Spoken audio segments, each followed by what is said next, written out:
मैं डॉक्टर प्रदीप कुमार पांडे, सहायक प्राध्यापक, RBGR कॉलेज महाराजगंज सीवान। तो आज मैं बौद्ध धर्म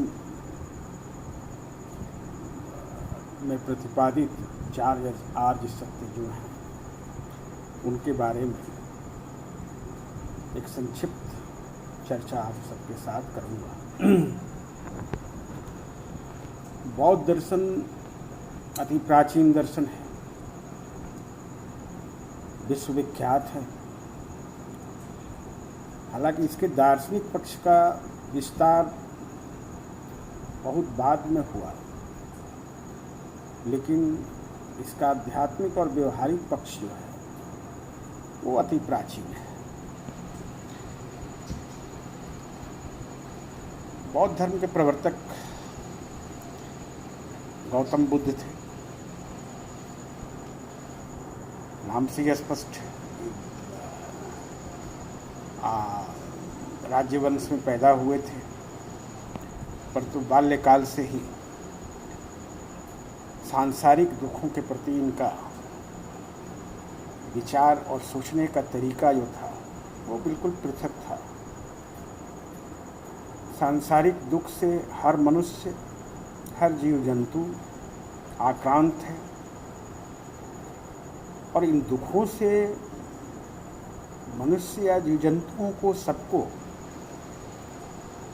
कैसे बचाया जाए, कैसे इन दुखों से छुटकारा मिले, ये गौतम बुद्ध के चिंतन का मुख्य पक्ष रहा है। दार्शनिक प्रश्नों या तात्विक प्रश्नों पे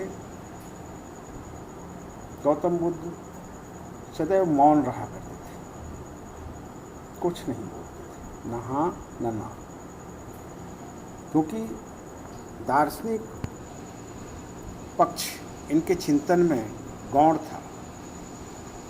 सांसारिक पक्ष ज़्यादा प्रबल था। संसार में दुखों से कैसे छुटकारा मिले,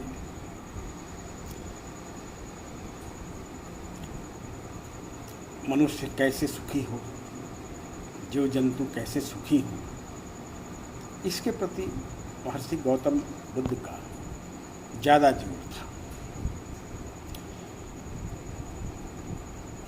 जरा मरण के दृश्यों को देखने से इनके मन में यह विश्वास पैदा हुआ कि संसार में केवल दुख ही दुख है। अतः दुख से मुक्ति पाने के लिए इन्होंने राजवंश का त्याग किया, महलों को छोड़ा, जंगलों की खाद छानी, तपस्या की, प्रगाढ़ पंडितों और धर्माचार्यों से इन्होंने शिक्षा ली, फिर भी सफलता न मिली। दृढ़ संकल्प के साथ शुद्ध मन से ये घोर तपस्या समाधि में लग गए और इस तरह दुख के रहस्य को समझने की अखंड चेष्टा की। अंत में इनको गया, संप्रति गया जिले के बोध गया में बोध वृक्ष के नीचे इनको पूर्ण ज्ञान की प्राप्ति हुई और ये बुद्ध कहलाए।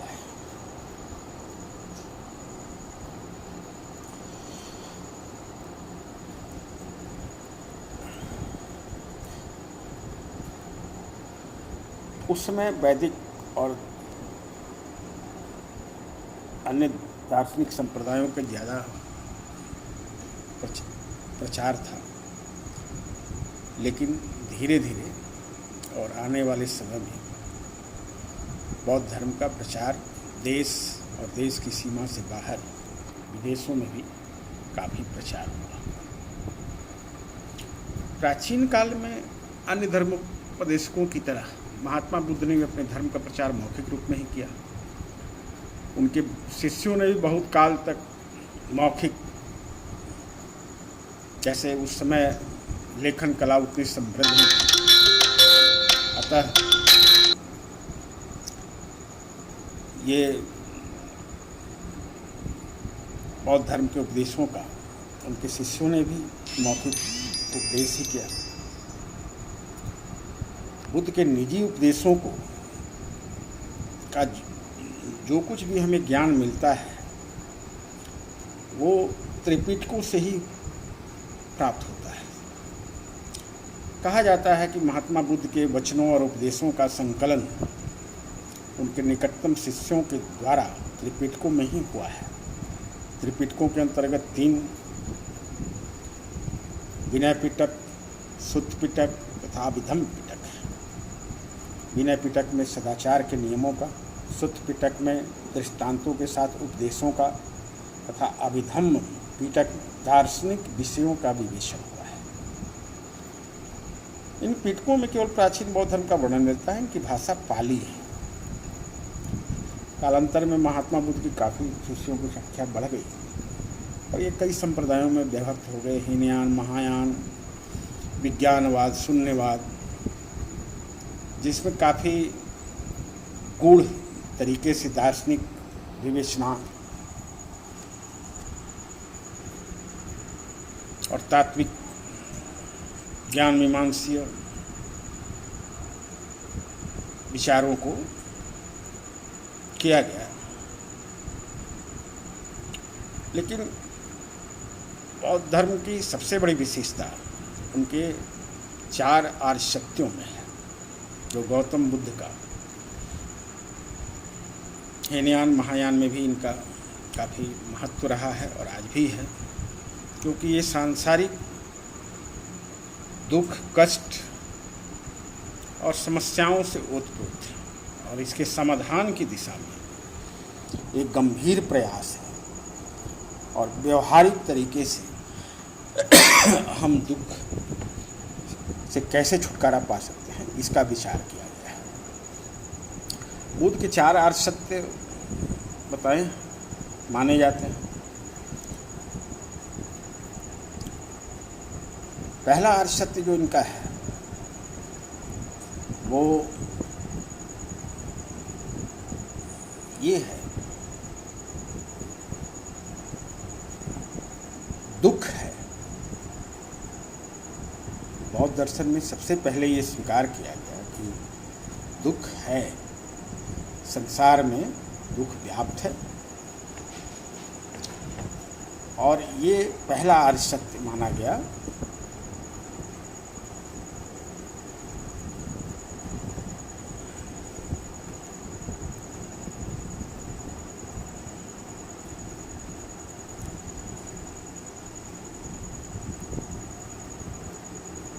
पहला है सांसारिक जीवन दुखों से परिपूर्ण है, दुख है। दूसरा उन्होंने 4 आर्य सत्यों में बतलाया कि दुखों का कारण है। तीसरा आर्य सत्य उन्होंने बताया कि दुखों का अंत संभव है और चौथा आर्य सत्य उन्होंने बताया कि दुख निरोध का मार्ग है, उपाय है और उन उपायों को अपनाकर मनुष्य इस सांसारिक दुख कष्ट से मुक्ति पा सकता है। तो हम इस पे चारों पे संक्षिप्त एक विचार करेंगे। दुख है, पहला आर्य सत्य है, ये तो स्पष्ट है। रोग, जरा तथा मरण के दुखमय दृश्यों को हम आम रूप में देखते हैं, पाते हैं, जिससे सारा मनुष्य जगत और जीव जगत भी आक्रांत है। जन्म, जरा, रोग, मृत्यु, शोक, क्लेश, आकांक्षा, नैराश्य सभी आसक्ति से उत्पन्न होते हैं। अतः ये सभी दुख हैं। हमने ग्रंथ के प्रथम अध्याय में इसकी चर्चा की है। सभी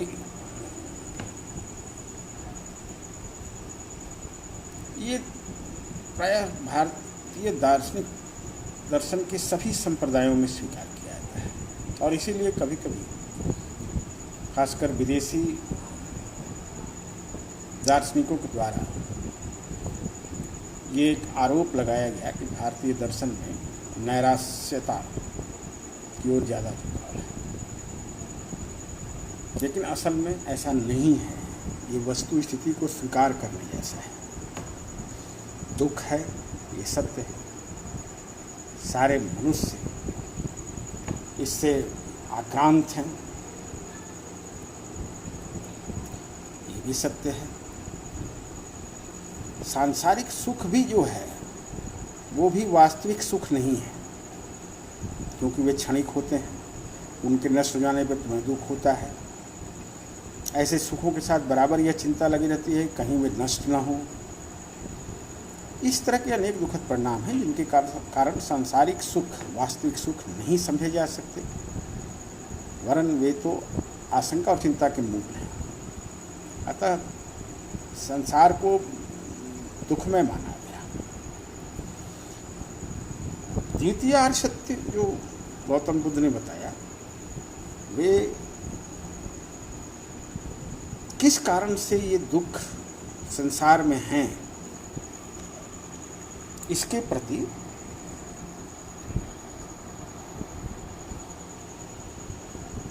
विचार किया गया और विवेचना की गई और उसका उल्लेख किया गया कि क्या कारण है, किस कारण से ये दुख है।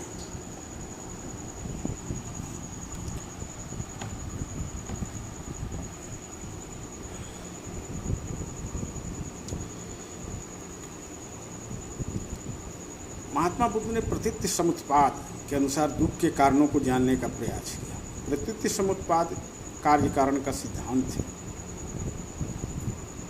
जिसमें ये माना जाता है कि कोई भी कार्य बिना कारण के नहीं हो सकता। अतः दुख है तो दुख का भी कारण अवश्य होना चाहिए।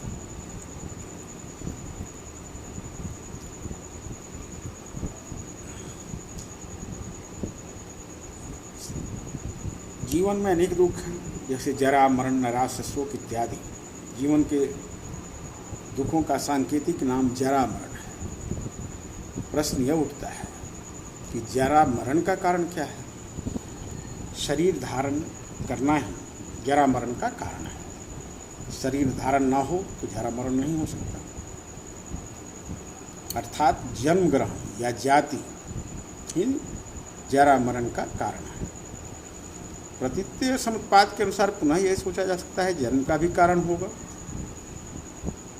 तो बौद्ध धर्म बताया गया कि जन्म का कारण भव है।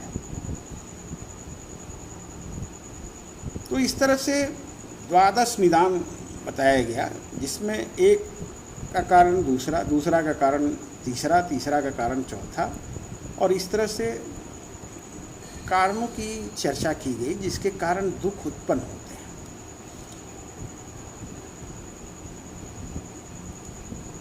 संक्षेप में उन्होंने ये कहा कि दुख का कारण है जाति, जाति का कारण है भाव, भाव का कारण है उपादान, उपादान का कारण है तृष्णा, तृष्णा का कारण है वेदना, वेदना का कारण है स्पर्श, स्पर्श का कारण है षडायतन, षडायतन का कारण है नाम रूप, नाम रूप का कारण है विज्ञान, विज्ञान का कारण संस्कार है तथा संस्कार का कारण अविद्या है। मतलब बौद्ध धर्म में ये स्थापना की गई कि अविद्या से ही समस्त उपादानों की रचना हुई, अविद्या के कारण ही सब कुछ दुख, फाइनली दुख का जो संसार में दुख व्याप्त है, या द्वादश निदान ये जो है वो पैदा हुआ। अभी द्वादश निदान एक संक्षिप्त में नाम आपको नोट करा दे रहा हूँ। पहला है अविद्या, अविद्या से दूसरा संस्कार पैदा हुआ, संस्कार से विज्ञान पैदा हुआ, विज्ञान से नाम रूप पैदा हुआ, नाम रूप से षडायतन, षडायतन से स्पर्श, स्पर्श से वेदना, वेदना से तृष्णा, तृष्णा से उपादान, उपादान से भाव, भाव से जाति, और जाति से जरा मरण। तो इस तरह से एक श्रृंखला बताई गई कारणों की कि दुख कैसे पैदा होता है। तीसरा आर्य सत्य गौतम बुद्ध, तीसरा आर्य सत्य उन्होंने बताया दुख निरोध। दुख निरोध को ही निर्वाण के नाम से जाना जाता है, उन्होंने बतलाया। अब दुख निरोध का अर्थ क्या है। दुख का कारण है, अतः दुख के कारण का यदि अंत कर दिया जाए तो दुख भी अवश्यंभावी है।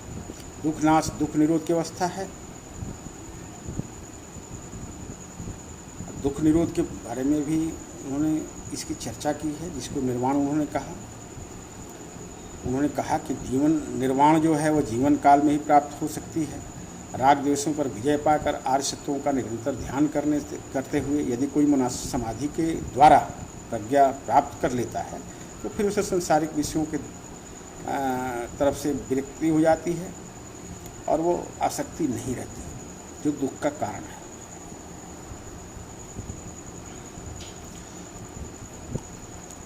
मोक्ष प्राप्त व्यक्ति को बौद्ध धर्म में अरहत कहा गया है। अरहत पूजनीय या आदरणीय व्यक्ति को कहते हैं। मोक्ष को निर्वाण कहते हैं। निर्वाण राग द्वेष तथा त्रिजन्य दुख के नाश की अवस्था है। अब चौथा आर्य सत्य उन्होंने जो बताया, उन्होंने बताया कि दुख निरोध करने का मार्ग है, उपाय है, रास्ता है। वो क्या है, इसकी चर्चा चतुर्थ आर्य सत्य में की गई है।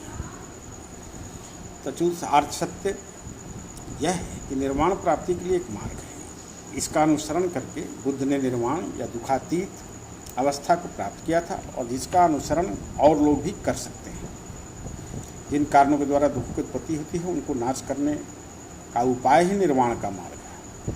बुद्ध ने निर्वाण प्राप्ति के लिए जिस मार्ग को लोगों के सामने रखा उसे अष्टांग मार्ग के नाम से विख्यात हुआ समस्त विश्व में और अष्टांग मार्ग के नाम से जाना गया। अष्टांग मार्ग में गृहस्थ और सन्यासी सभी के लिए है। इस मार्ग के निम्नलिखित 8 अंग बतलाए गए।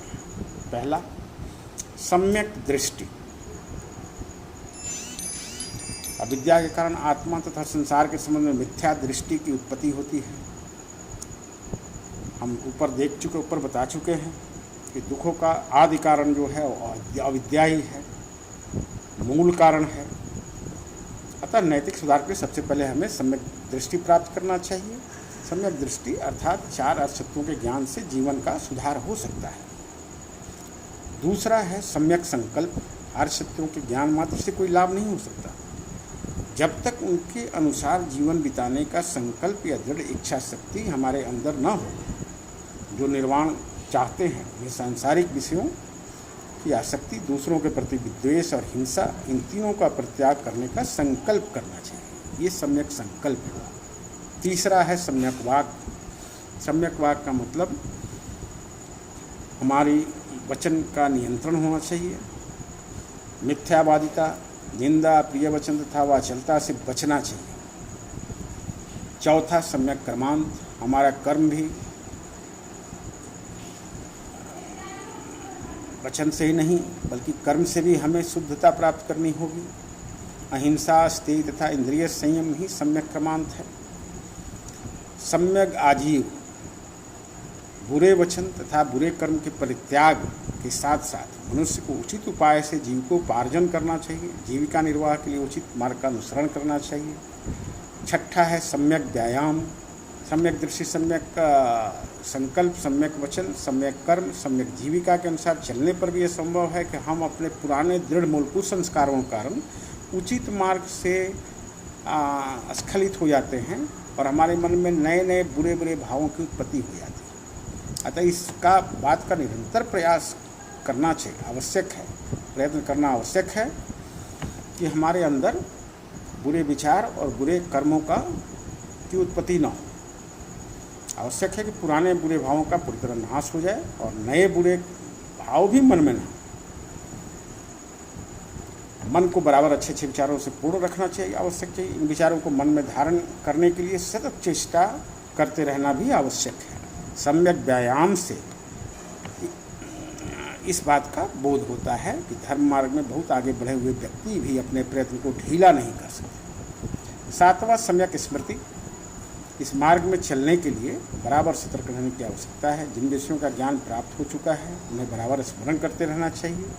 ये सम्यक स्मृति उन्होंने बताया कि हमें जिन जिन अच्छे विचारों का, अच्छे कर्मों का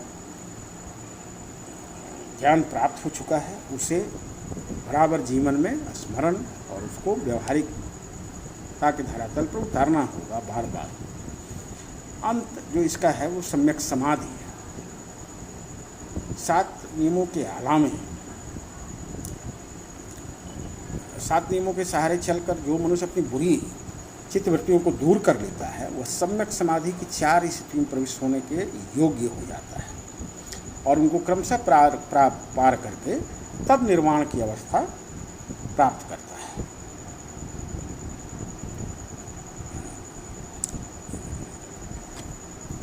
सम्यक समाधि इस ध्यान की प्रथम अवस्था है।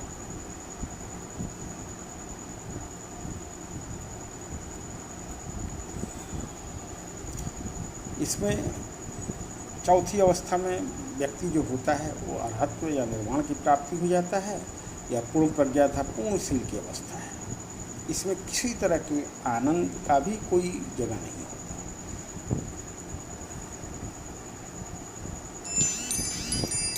अब ये एक संक्षिप्त विवेचन मैंने आपको 4 आर्य सत्यों के बारे में बताई। आगे हम बौद्ध धर्म के दार्शनिक विचारों को भी लेंगे। इसके साथ साथ उन्होंने 3 शील की भी बात की, प्रज्ञा, शील और समाधि। अष्टांगिक मार्ग का यही सार है। बुद्ध के समस्त धर्मोपदेशों का सार जो है वो अष्टांगिक मार्ग है। प्रज्ञाशील समाधि ये इस मार्ग के 3 प्रधान अंग हैं। तो ये एक संक्षिप्त विवेचन मैंने आज आपको 4 आर्य सत्यों के बारे में बताई जो बौद्ध धर्म का केंद्रीय विषय है। और आगे के कक्षा में हम बौद्ध धर्म के अन्य दार्शनिक विचारों जैसे विज्ञानवाद, शून्यवाद आदि को लेंगे।